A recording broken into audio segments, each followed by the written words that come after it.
राधे राधे सभी भक्तों को। तो आज हम सुनेंगे कार्तिक मास की कथा का 11वां अध्याय। इस अध्याय को आप प्रेम पूर्वक सुनिएगा। एक बार सागर पुत्र जलंधर अपनी पत्नी वृंदा सहित असुरों से सम्मानित हुआ सभा में बैठा था।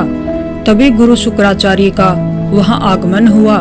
उनके तेज से सभी दिशाएं प्रकाशित हो गई। गुरु शुक्राचार्य को आता देखकर सागर पुत्र जलंधर ने असुरों सहित उठकर बड़े आदर से उन्हें प्रणाम किया। गुरु शुक्राचार्य ने उन सबको आशीर्वाद दिया।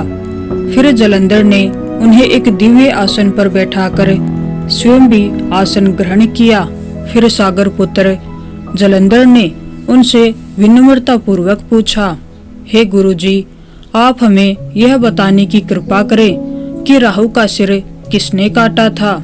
इस पर दैत्य गुरु शुक्राचार्य ने विरोचन पुत्र हिरण्यकशिपु और उसके धर्मात्मा पुत्र का परिचय देकर देवताओं और असुरों द्वारा समुद्र मंथन की कथा संक्षेप में सुनाते हुए बताया कि जब समुद्र से अमृत निकला तो उस समय देव रूप बनाकर राहु भी पीने बैठ गया। इस पर इंद्र के पक्षपाती भगवान विष्णु ने राहु का सिर काट डाला।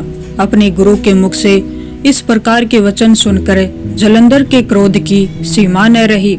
उसके नेत्र लाल हो गए। फिर उसने अपने दशमर नामक दूत को बुलाया और उसे शुक्राचार्य द्वारा सुनाया गया वृतांत सुनाया। तत्पश्चात उसने दशमर को आज्ञा दी कि तुम शीघ्र ही इंद्रपुरी में जाकर इंद्र को मेरी शरण में लाओ। दशमर जलंधर का बहुत आज्ञाकारी एवं निपुण दूत था। वह जल्द ही इंद्र की सुधर्मा नामक सभा में जा पहुंचा और जलंधर के शब्दों में इंद्र से बोला, हे देवता दाम, तुमने समुद्र का मंथन क्यों किया और मेरे पिता के समस्त रत्नों को क्यों ले लिया? ऐसा करके तुमने अच्छा नहीं किया। यदि तू अपना भला चाहता है तो उन सब रत्नों एवं देवताओं सहित मेरी शरण में आ जा, अन्यथा मैं तेरे राज्य का ध्वंस कर दूंगा। इसमें कुछ भी मिथ्या नहीं है। इंद्र बहुत विस्मित हुआ और कहने लगा, पहले मेरे भय से सागर ने सब पर्वतों को अपनी कुक्षी में क्यों स्थान दिया और उसने मेरे शत्रु दैत्यों की क्यों रक्षा की? इसी कारण मैंने उसके सब रत्न हरण किए हैं। मेरा द्रोही सुखी नहीं रह सकता, इसमें संदेह नहीं। इंद्र की ऐसी बातें सुनकर वह दूत शीघ्र ही जलंधर के पास आया और सब बातें कह सुनाई। उसे सुनते ही वह दैत्य मारे क्रोध के अपने ओष्ठ फड़फड़ाने लगा और देवताओं पर विजय प्राप्त करने के लिए उसने उद्योग आरंभ किया। फिर तो सब दिशाओं पाताल से करोड़ों करोड़ों दैत्य उसके पास आने लगे। शुंभ निशुंभ आदि करोड़ों सेनापतियों के साथ जलंधर इंद्र से युद्ध करने लगा। शीघ्र ही इंद्र के नंदन वन में उसने अपनी सेना उतार दी। वीरों की शंख ध्वनि और गर्जना से इंद्रपुरी गूंज उठी। अमरावती छोड़ देवता उससे युद्ध करने लगे। भयानक मारकाट हुई। असुरों के गुरु शुक्राचार्य अपनी मृत संजीवनी विद्या से और देव गुरु बृहस्पति द्रोणागिरी से औषधि लाकर उन्हें जिलाते रहे। इस पर जलंधर ने क्रुद्ध होकर कहा कि मेरे हाथ से मरे हुए देवता जी कैसे जाते हैं? जिलाने वाली विद्या तो आपके पास है। इस पर शुक्राचार्य ने देव गुरु द्वारा द्रोणाचार्य से औषधि लाकर देवताओं को जिलाने की बात कह सुनाई। यह सुनकर जलंधर और भी कुपित हो गया। फिर शुक्राचार्य जी ने कहा, यदि शक्ति हो तो द्रोणागिरी को उखाड़ कर समुद्र में फेंक दो, तब मेरे कथन की सत्यता प्रमाणित हो जाएगी। इस पर जलंधर कुपित होकर जल्द ही द्रोणागिरी पर्वत के पास पहुंचा और अपनी भुजाओं से पकड़कर द्रोणागिरी पर्वत को उखाड़कर समुद्र में फेंक दिया। यह तो भगवान शंकर का तेज था। इसमें जलंधर की कोई विचित्रता नहीं थी। तत्पश्चात यह सागर पुत्र युद्ध भूमि में आकर बड़े तीव्र गति से देवताओं का संहार करने लगा। जब द्रोणाचार्य जी औषधि लेने गए तो द्रोणाचल को उखड़ा हुआ सुनने पाया। वह भयभीत हो देवताओं के पास आए और कहा कि युद्ध बंद कर दो, जलंधर को अब नहीं जीत सकोगे। पहले इंद्र ने शिव जी का अपमान किया था। यह सुन देवता युद्ध में जय की आशा त्याग कर इधर उधर भाग गए। सिंधु सूत निर्भय हो अमरावती में घुस गया। इंद्र आदि सब देवताओं ने गुफाओं में शरण ली। चलिए अब सुनते हैं महान भक्त राजा अम्बरीश की कहानी। अम्बरीश महाराज एक संत तुल्य शासक थे, जिन्हें अकल्पनीय धन संपत्ति और शक्ति प्राप्त थी। फिर भी वे भौतिक वैभव से पूरी तरह से विरक्त थे। उनका हृदय केवल भगवान कृष्ण के चरण कमलों में रमा हुआ था। वे जो कुछ भी करते, देखना, चलना, सूंघना, सुनना, बोलना और खाना, सब कुछ भक्ति में अर्पित था। उनका जीवन एक जीवंत प्रार्थना था। उन्होंने एकादशी जैसे व्रतों का पालन पूरी निष्ठा से किया। यहाँ तक कि यमुना के तट पर वर्ष भर व्रत भी किए। उनकी इस भक्ति से भगवान इतने प्रसन्न हुए कि उन्होंने राजा अम्बरीश की रक्षा के लिए उन्हें अपना निजी अस्त्र सुदर्शन चक्र प्रदान कर दिया। एक दिन लंबे उपवास और पूजा के बाद अम्बरीश महाराज अपना एकादशी व्रत तोड़ने ही वाले थे कि तभी उग्र ऋषि दुर्वासा मुनि वहां पहुंचे। राजा ने उनका आदर पूर्वक स्वागत किया और उन्हें प्रसाद ग्रहण करने के लिए आमंत्रित किया। ऋषि मान गए, लेकिन भोजन करने से पहले स्नान करने चले गए। जैसे जैसे व्रत खोलने का शुभ मुहूर्त निकलता जा रहा था, अम्बरीश ने ब्राह्मणों से परामर्श किया और थोड़ा पानी पीने का निश्चय किया। खाने और न खाने दोनों का विचार किया गया। लेकिन जब दुर्वासा लौटे और उन्होंने रहस्यमय ढंग से देखा कि क्या हुआ था, तो वे क्रोधित हो गए। क्रोध में आकर दुर्वासा ने अपने सिर का एक बाल उखाड़ा और राजा का नाश करने के लिए एक राक्षस उत्पन्न किया।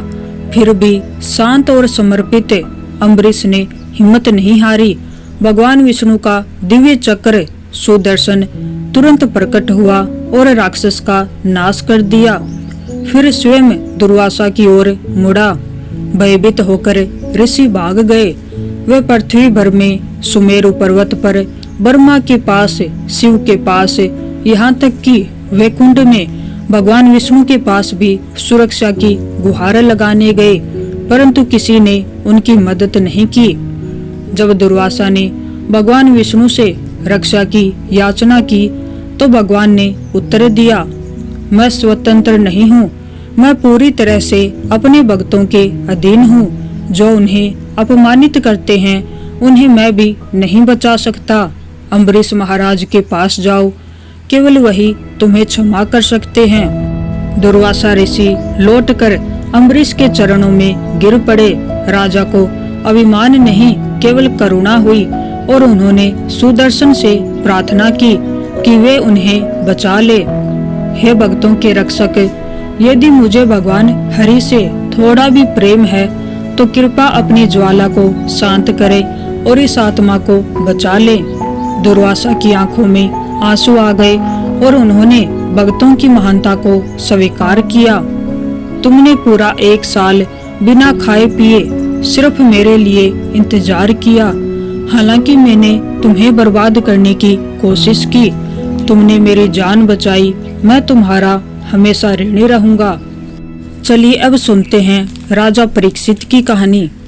एक लंबे और धार्मिक शासन के बाद अर्जुन के पौत्र और भगवान कृष्ण के शिष्य महाराज परीक्षित ने एक बार एक ब्राह्मण ऋषि के विरुद्ध एक छोटा सा अपराध किया।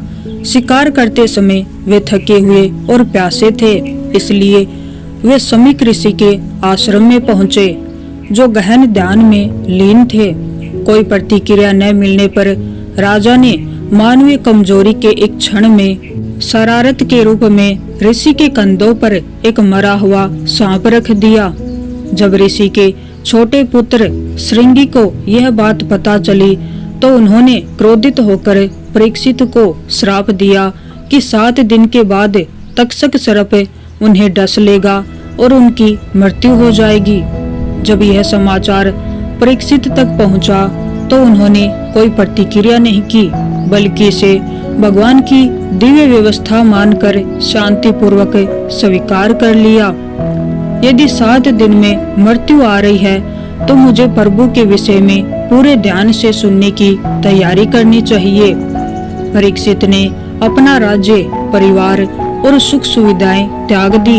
वे गंगा के तट पर बैठ गए, जहां हजारों महान ऋषि, योगी और ब्राह्मण इस गौरवशाली घटना को देखने की इच्छा से एकत्रित हुए थे।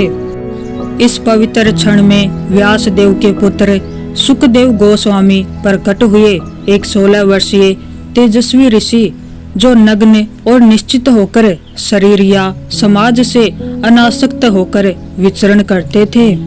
यद्यपि उन्होंने कभी शिष्यों को स्वीकार नहीं किया, समाज में प्रवेश नहीं किया, फिर भी वे इस पवित्र मिशन को पूरा करने के लिए प्रभु की इच्छा से आकर्षित हुए।